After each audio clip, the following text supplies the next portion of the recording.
another H&R lifestyle video. If you guys are new, don't forget to check out all of our other videos and follow along with our story of trying to conceive and have a baby. I would really greatly appreciate it, as well as I hope you guys enjoy today's video. So for today's video, I thought I would share with you guys my experience with anxiety and kind of how I deal with it and cope with it, as well as, just kind of my experiences and the way my anxiety is, if that makes any sense. So I hope you guys enjoy, again, like I said, and let's just get on into the topic for today. So the first thing that I would like to sit and talk to you guys about today is kind of my experience with anxiety. So anxiety has always been a issue with me. I was actually put on anxiety pills, which had a really bad reaction for myself. It just kind of, it made me sleepwalk and that kind of thing, which wasn't a normal for me. But before I get to that, I guess I could say it probably started as soon as I hit junior high or even high school, when the stress of schoolwork really got, kind of slapped in your face, and it became really important and it became stressful because you have to do and you have to have these good grades to graduate here in Canada. And when you're progressing throughout the high school and junior high, you get to grades where you have like major tests that's going to prove your graduation level and that kind of thing. So it becomes a very stressful time, and the first time I really experienced it was when I had a teacher. She was new to the school, and she, let's just put it this way, was not the nicest teacher. And this is kind of when it was discovered that I had anxiety and was diagnosed with it, of course, from the doctor. She was a very, again, like I said, a very unpleasant, very rude person. I'm not saying names because, of course, I don't need to say names. I'm not that type of person. The past is the past. It is what it is. But anyways, basically what she would do is, I felt like she singled out students and kind of picked on them, and I was one of them. I was always the kid who I was in and out of the hospital lots, kind of with health issues. I struggled with tonsillitis and stuff quite often, and she kind of singled me out. It took no time for me to catch up. I always took my homework home when I knew I was going to be away, or if I was in the hospital or sick at home. That was never an issue with me. I was always an honor student, so that definitely wasn't another issue. It wasn't like I was failing, but she seemed to single me out. And not only was she my science teacher, but she became my physical ed teacher or gym teacher, and she would literally pick on me. And I'm not a very athletic person. I was never good at sports, but I did play sports. But I felt like she would just kind of single out people and kind of pick on them and make them feel worse about themselves, and that kind of thing. And I just wasn't having it. I just felt kind of like I was singled out. No one else is getting this criticism. I'm getting this criticism, and a couple of other students. And that is when I really felt like, the weight just kind of like dropped on my shoulders, and I couldn't take it anymore. That's when I did see a little drop in my grades, and I also had an issue with kind of like a tingling sensation down my arm and that kind of thing, because I was constantly, hyperventilating and having anxiety attacks. And of course, I tried to hold it in at school. I never really had one at school, but when I did, it was kind of, I took myself, I went to the washroom, kind of calmed myself down and went from there. But it was a really struggle time. But that is basically when the tingling started, and me having hyperventilation and that kind of thing with anxiety is when my mom decided that she was going to take me to the doctor. And of course, I went through tests and that kind of thing, and I was diagnosed with anxiety. And of course, I was prescribed an anxiety medication.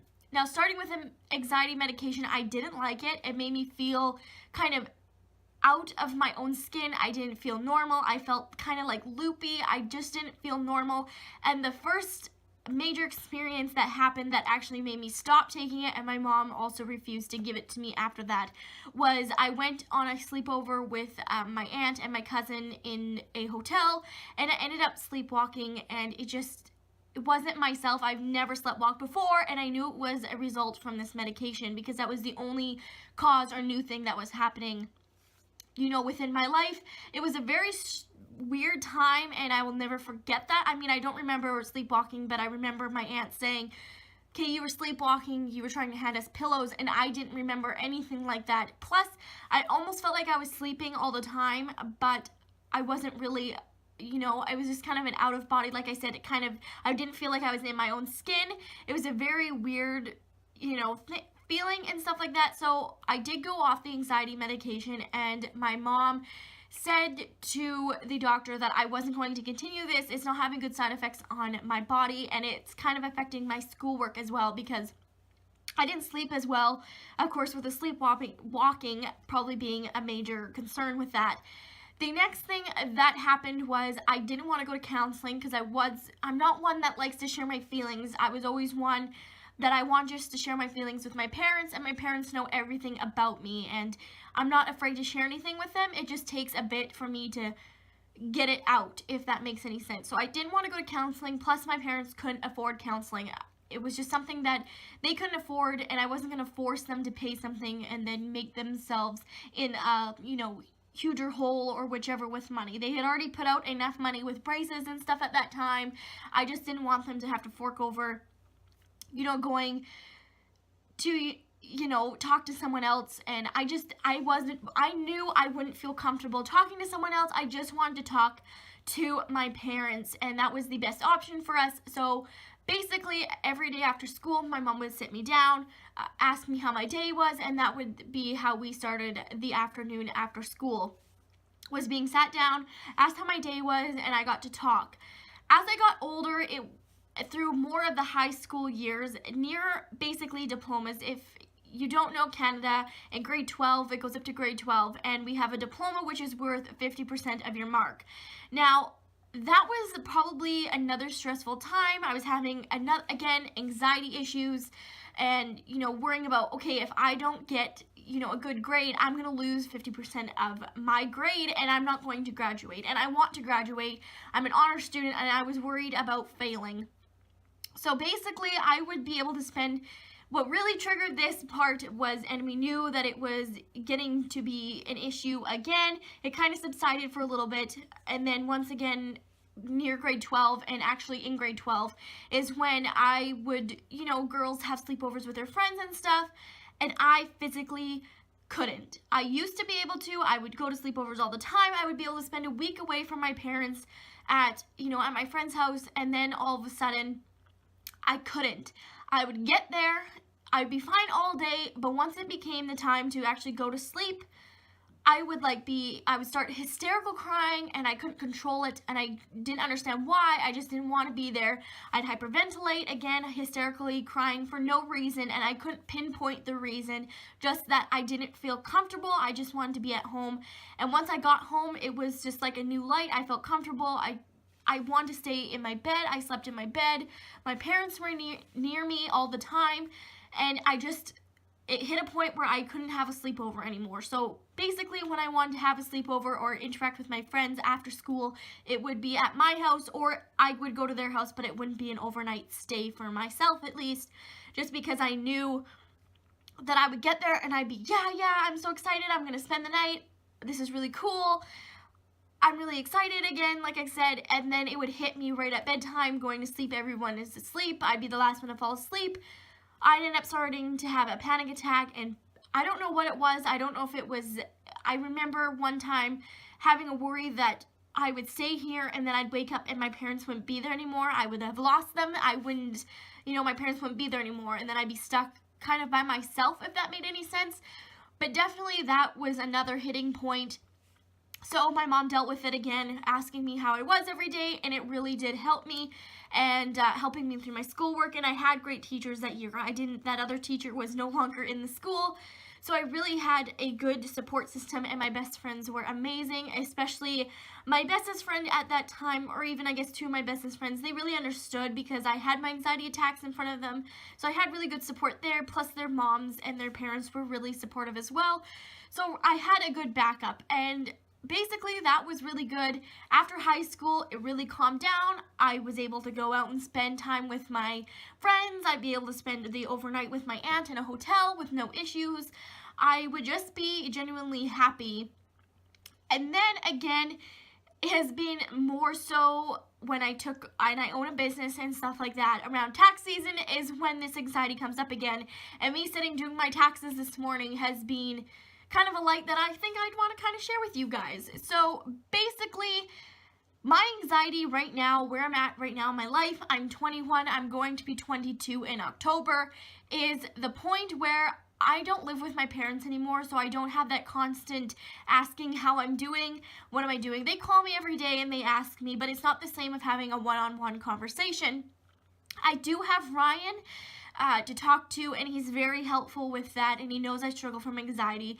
But the thing with that is I feel like it's harder to open up and say something, because sometimes I feel like the reason why I'm having this issue and anxiety is I think that it's almost his fault, and I know it shouldn't be like that, but I almost think, okay, he said something and I take it to the extreme. I overthink it. I think that, okay, was he joking? And I think that even when he is joking, it's not a joke, and then I feel like my feelings get hurt, and then I just feel like I can't tell him because I'm worried that he'll get mad, and I know he won't get mad because he's not that type of person, and I know that in my head.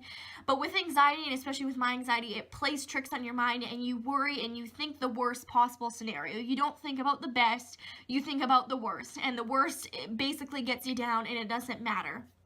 So the slightest little argument, it could be the slightest disagreement on, I don't want to choose what we take. Say if we go get takeout food, I don't want to choose, and then he says he doesn't want to choose, and then I just get frustrated because I have all of this stress and all of this anxiety kind of building up in me, and I'm not one to just offer up information. I'm not one who will say, hey, you know what? I feel like this and this and this. I just feel like I want to be able to deal with my own problems. So my problem is I hold it in until it explodes. And what I mean by explodes is I have a mental breakdown. I have a mental breakdown of the stress and the anxiety especially. I just have a mental breakdown. I will start crying over the littlest thing. I will be sobbing, hyperventilating, and then I'll just want to be in the dark and by myself. I don't want to be near anybody.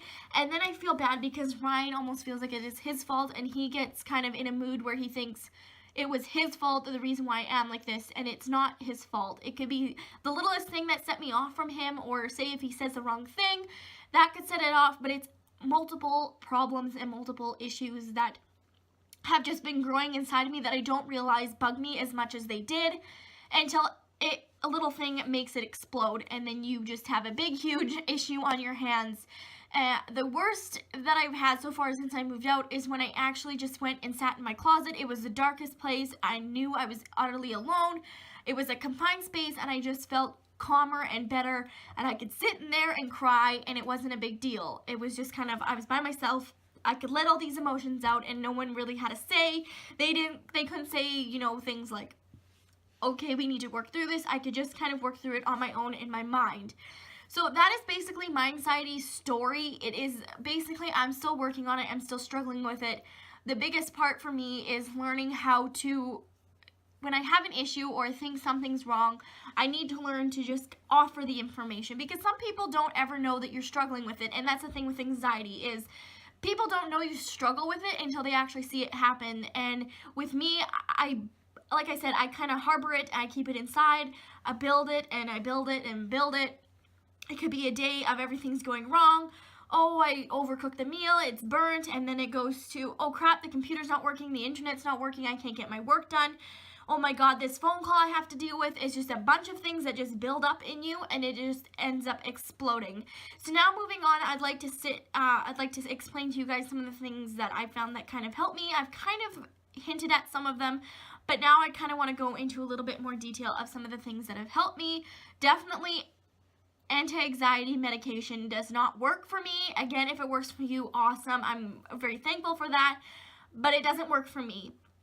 So the number one thing that I have done, and I've also asked, is for Ryan, and this is a big part on him, and he has been absolutely wonderful and great with this, is I ask him, if you feel like I am not myself, if you feel like I am down and I'm not myself, I'm upset about something, I want you to ask me what is wrong, and if I say no, nothing's wrong, pry at me until I offer up the information. Whether I end up upset at you or something, just please offer it up, because I know in the end I will feel better once it comes out.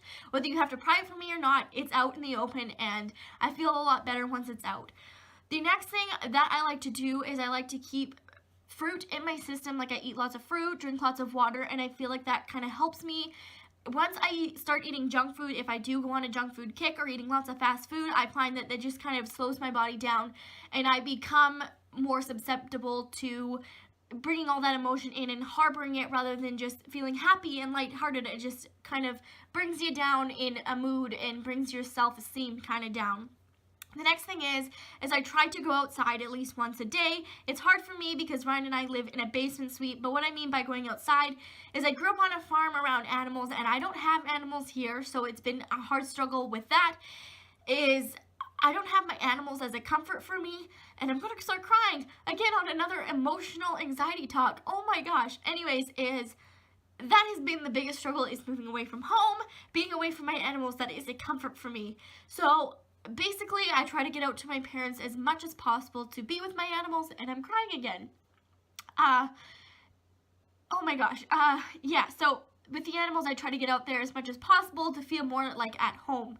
Here, I don't have any animals. We're hoping to get one soon because I know that will help with my anxiety a lot. It's something that I can look forward to, and kind of, it's like an extra outlet to talk to, even though they can't talk back, if that makes any sense. And again, with the outdoor thing, it just kind of gives you fresh air and you feel much better, I guess. For me, at least, I spent most of my time outside all the time. So being outside is an extra outlet for me. The next thing is trying to occupy my mind, whether that be, my outlet is basically reading books. Reading books has been a major help. I read fantasy, contemporary, all of that, young adult. It just kind of, when I'm feeling down and I can't get my mind off things, reading is an outlet for me to kind of push those feelings away and push those thoughts away, and I get a whole new outlet and live in a whole different world. So reading is definitely a huge outlet. The next thing is, on the weekends and that kind of thing, I can't sit in the house. So that's another thing with going out. I can't sit in the house. I work from home. I'm constantly at home.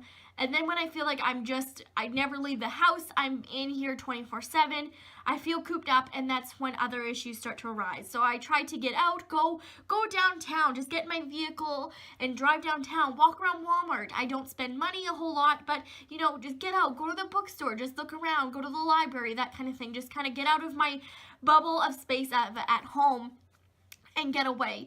The next thing that has really helped me as well is having a major support and being able to express your feelings and that kind of thing. I have multiple outlets, and I know who to trust. You want to find someone who you can trust that isn't going to go, you tell them your problems, and then they go and blab it to someone else. So basically, I have my major, I have my best friend, I have my dad, which is basically my rock, same with Ryan, and then my mom, and I also have my Auntie Debbie, as well as Ryan's parents have been a major help as well. So that is another thing. And also, the next thing is have somebody who can pinpoint that you are struggling and they try to distract you. Ryan, he is one, let's go out, let's go do something, let's play a game, he tries to distract my mind, and I am so grateful for that and so thankful that he is, he's just like a saint sent from heaven. That's just amazing. The next thing, and probably the final thing that I found that has helped, is just sitting there when you feel like a problem is happening. You just sit there. Make sure you're alone. I mean, if you want to do it with other people, I sit there alone. I breathe in and out, just slow breaths. But for me, it has to be in the dark with no noise. I shut the lights off. I sit, kind of breathe in and out, try not to think about things, and then I go from there. That is basically my tips that have been really helping me deal with it and my experience with anxiety. Again, I got super emotional because being away from my family and my hometown, I've been out of there for 2 years now, but it has been, or I guess a year and a half or something, but it has been a struggle for me not to be around my animals, especially because I am very orientated with my animals, and being with my animals is something, and I'm crying again, is something that I always went out, and when I was feeling upset or sad or anxiety coming, I would have an outlet to go outside, and I would sit and talk to my animals. And again, I know that may seem weird, but it's getting those feelings out. Find a way to get them out. Even if you talk to yourself about them, get them out. If you record them on your phone, just get those feelings out and you'll feel so much better. It's like a weight is lifted off of you. But yeah, anyways, I really hope you guys enjoyed. I hope you guys enjoyed listening about my anxiety story and kind of ways to deal with it. I hope some of the ways that I have explained are some of the ways that other people have, and I hope maybe sometimes that they'll help you if you struggle with anxiety. So I think that's where I'm going to end this video. I hope you guys enjoyed. And if there are any ways that you guys deal with anxiety or any other options or any other suggestions, leave those comments down below because I'm always looking for new suggestions. Or if you guys have experienced some of the same things with anxiety, I'd like to really hear that so I know that I'm not alone with anxiety attacks and you guys know that you guys aren't alone. But with that being said, I really hope you guys enjoyed. Don't forget to follow me on all of my social media, my Instagram and Twitter. I don't know if I'm going to open up a Snapchat, but those things are linked down below. I am always active on Twitter. If you feel like you want to talk to me about anxiety and stuff like that, feel free to message me on Twitter or comment down below or, you know, anything like that. But I am super thankful for the support that I have, and I'm hoping to get more support from you, and I hope that I can kind of speak to someone that watches this video and see that they're not alone. But anyways, that is all. Like I said, I hope you guys enjoyed. I really appreciate you guys watching and liking and subscribing and all that kind of thing. I love you guys. Thanks for watching. Bye.